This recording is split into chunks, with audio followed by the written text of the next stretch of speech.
Trust deficit అంటారు చూడండి, నమ్మకం కొరవడింది ఇక్కడ. సార్ ఏంటి పవన్ కళ్యాణ్ గారి ఫేమ్తో సౌత్పై బీజేపీ ఏమైనా ఫోకస్ పెడుతుందా?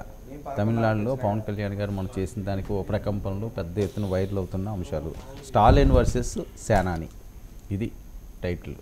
యా అంటే ఇంక అది ఆయన ఎప్పుడైతే మీరు సనాతన ధర్మం అన్నారో, స్టాలిన్ ఏమో దాని మీద పూర్తి భిన్నంగా మాట్లాడారు. అసలు మొదలుపెట్టిందే స్టాలిన్. దాని మీద సుప్రీంకోర్టు దాకా కూడా కేసు వేశారు, అది అక్కడ నడుస్తూ ఉంది.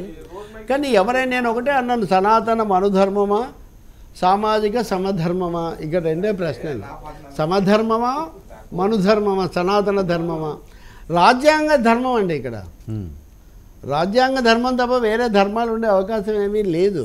ఇంట్లో ఉండొచ్చు, ఓ సినిమాకి స్క్రిప్ట్ ఉన్నట్టే ఒక వ్యక్తి జీవితానికి ఒకటి ఉండొచ్చు. కానీ ఇక్కడ సమాజం మొత్తం మీద సనాతన ధర్మం పెట్టాలి, చట్టం చేయాలి, కేంద్రం కాపాడాలి అని చెప్తున్న పవన్ కళ్యాణ్ గారి భావన అయితే అది నిలబడదు. ఎందుకు వర్మ, సనాతన దళ్ అనేవాళ్ళు వారణాసిలో ఆయన ఎవరు షిర్డీ సాయిబాబా విగ్రహాలు తొలగిస్తున్నారు.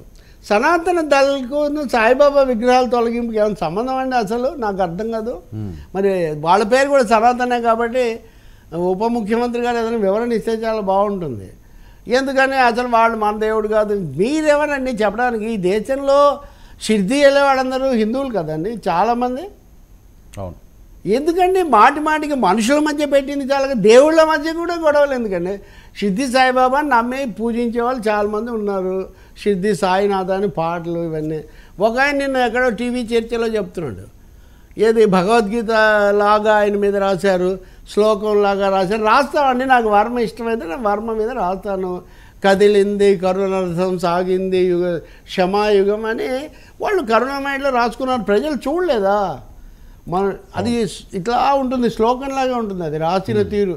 పరిశుద్ధుని రక్తాభిషేకంతో అవని తరించి ముద్దాడింది అని రాసుకుంటే ఏంటి అభ్యంతరం? దేవుణ్ణి ఎవరికి తోచినట్టు వాళ్ళు. నేను చెప్తుంది షిర్డీ సాయిబాబా ద్వారకామయ్యి పదే ఈ చర్చ ఎందుకు? ఆయన మంచి మాట చెప్పాడు. నేను ఈ మాట మీకు ఎందుకు చెప్తున్నానంటే, సనాతన ధర్మ చర్చ మొదలైన తర్వాత వచ్చినది వారణాసి. రెండోది యోగి నరసింహానంద్ అని ఆయన ఘజియాబాద్లో ఉంటాడు. అవును, ఈ పెద్ద మనిషి మీరు దిష్టి బొమ్మలు ఇవన్నీగా తగలబెట్టేది, ఇదిగో పలానా వాడి ప్రాఫిట్ ఉన్నాడు తగలబెట్టండి అని ఆయన అన్నాడు. ఆఖరికి యోగి ఆదిత్యనాథ్ గారే భరించలేకపోయారు. ఇంకా యోగి ఆదిత్యనాథే భరించలేదంటే మతతత్వం ఎక్కడికి పోయిందో మీరు చూడండి. ఆయన మీద కేసు పెట్టారు. And I go to Goa. మతాలు అన్నప్పుడంతా బీజేపీ వాళ్ళు చెప్పేది గోవా చూడండి, క్రైస్తవ ప్రధానమైన రాష్ట్రం ఎంత బాగుందని. కానీ అక్కడ ఆర్ఎస్ఎస్ మాజీ సంచాలక్, రాష్ట్ర సంచాలక్ సుభాష్ వెంగ్లీకర్ ఆయన పేరు. అక్కడ సెయింట్ జేవియర్ అని ఒక ఆయన ఉన్నాడు. జేవియర్ అనే ఆయన చాలా రెవర్డ్, గౌరవించే వ్యక్తి. ఈయనను 16వ శతాబ్దిలోనే అక్కడ ఆయన గొప్ప ప్రజాసేవకుడని ఆయన గుర్తించారు. ఆయన చనిపోయాక కూడా ఆ రోజున్న టెక్నాలజీతోనే ఆయన మృతదేహాన్ని కూడా భద్రపరచుకొని ఆయన పూజించుకుంటూ ఉన్నారు. ఈ బెంగ్లీకర్ గారు బయలుదేరి ఆయనకు డిఎన్ఏ పరీక్ష చేయాలి, అసలు ఎవరైనా ఆయన ఏం రక్షకుడు కాదు అది ఇది అన్నాడు. గోవాలో అది భగ్గుమంది. ఇప్పుడు ఆయన అబ్స్కాండింగ్, ఆర్ఎస్ఎస్ అధ్యక్షుడు అబ్స్కాండింగ్. ఈ అబ్స్కాండ్ అవుతుంటే ఆయన మీద కేసు పెట్టారు. ఏది మతాల మధ్య. మీరు ఆర్ఎస్ఎస్ రాష్ట్ర అధినేత మీద ప్రమోద్ రావంత్ అక్కడ ఆయన ముఖ్యమంత్రి. బీజేపీ ప్రభుత్వం ఆర్ఎస్ఎస్ మాజీ నాయకుడి మీద కేసు పెట్టాల్సిన పరిస్థితి వచ్చింది.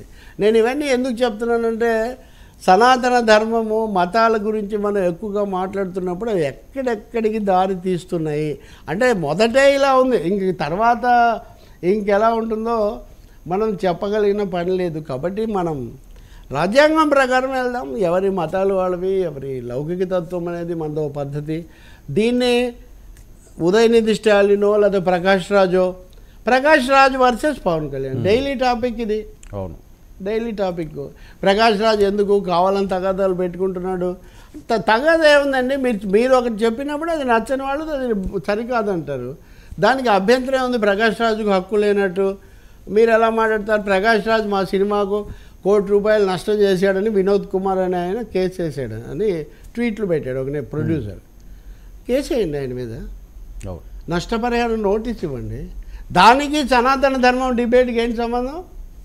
కాబట్టి ఎక్కడికెక్కడికో తీసిపోతున్నారు. బ్రహ్మోత్సవాలు జరుగుతున్నాయి, తిరుపతి నెమ్మదిగా ప్రశాంతం అవుతూ ఉంది. మనం ఈ సమస్యను ఎక్కడో చోట ముగించాలి తప్ప ఈ సనాతన వర్సెస్ అధునాతన అని ఒక చర్చ కృత్రిమంగా పెడితే ఏదో సామెత చెప్తారు. తమిళనాడులో అంటే ఆంధ్రప్రదేశ్లోనే దీన్ని మనం అనేక విమర్శలు వస్తాయి, ఇక్కడ దిద్దుకోకపోగా దీన్ని ఉపయోగించి తమిళనాడులో గెలుస్తామని అన్నాడీఎంకే అని పొగుడుతున్నాడు ఆయన. 53 ఏళ్ళు అయిందంటే అన్నాడీఎంకే పెట్టి, అందుకని ఎంజీ రామచంద్రను పొగుడుతూ పవన్ కళ్యాణ్ గారు ట్వీట్ పెట్టిన తప్పేం లేదు. ఈయన కూడా actor, politician, actor, deputy chief minister. కానీ అన్నాడీఎంకేకే ఠికానా లేదు అక్కడ. పళనిస్వామి, పన్నీరు సెల్వం, శశికళ, ఇంకొక ఆయన వీళ్ళంతా కీచులు ఆడుకుంటున్నారు. కాబట్టి బీజేపీకి ఠికానా లేదు. ఒకటైతే చెప్పొచ్చు ఫైనల్గా, బీజేపీ వాళ్ళు రజనీకాంత్ కోసం ట్రై చేశారు చాలా రోజులు. ఆయన ఒక్కసారి చెప్తే 100 సార్లు చెప్పినట్టే అన్నాడు, కానీ 100 సార్లు చెప్పినా ఒక్క అడుగు కూడా వేయలేదు రజనీకాంత్. చిరంజీవి గారిని కూడా వాళ్ళు కన్నేశారు. అమిత్ షా స్వయంగా చిరంజీవి గారిని రమ్మని పిలిచారు. భీమవరంలోనే పిలిస్తే చిరంజీవి గారు వద్దు సార్ నేను రాలేను, మంచిగా ఉంటానని చెప్పారు. ఇదిగో తమ్ముడు ఉన్నాడు అని కూడా అన్నాడు. మనకు లోపల మనకు తెలియదు, కానీ అంటే రజనీకాంత్ కోసం ట్రై చేశారు, చిరంజీవి కోసం ట్రై చేశారు. ఆ తర్వాత నాకు తెలిసి జూనియర్ ఎన్టీఆర్ కోసం కూడా ట్రై చేశారు. జూనియర్ ఎన్టీఆర్ను ఇక్కడ ఆ హోటల్ పార్క్ హైత్ హోటల్లో అమిత్ షా కలుసుకున్నా, మీకు గుర్తుంది కదా. ఆర్ఎస్ఎస్ మీద విజయ్